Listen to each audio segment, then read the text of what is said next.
Biblioteka Publike Thimi Mitko në bashkëpunim me Bashkinë e Korçës dhe Bibliotekën Kombëtare organizoi sesionin shkencor me temë Thimi Mitko, ndriçuesi i mendimit kombëtar dhe i kulturës shqiptare, në kuadër të 205 vjetorit të lindjes së patriotit dhe rilindasit Thimi Mitko.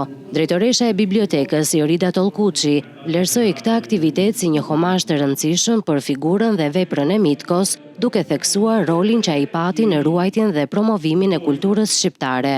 Sot, pas 205 vitesh nga lindja e tij, ne jemi këtu për të thënë me zë të lartë se vepra e tij jeton dhe se ajo mbetet një shtyllë themelore e trashëgimisë kulturore shqiptare.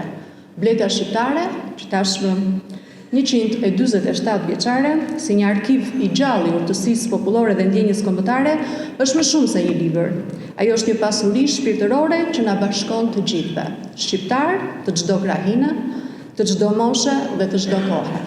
Nga ana tjetër, Jola Tasellari, kryebibliografe e Bibliotekës Kombëtare, foli për rëndësinë e dokumentimit dhe studimit të trashëgimisë që ka lënë Thimi Mitko për brezat. Aktiviteti sotëm vjen sot si një homazh ndaj një njeriu që e jetoi me vetdije dhe me përkushtim idenë e Shqipërisë së lirë, Shqipërisë së pavarur dhe mbi të gjitha, Shqipërisë së kulturuar që flet gjuhën e vet dhe di të vlerësojë historinë dhe folklorin e saj.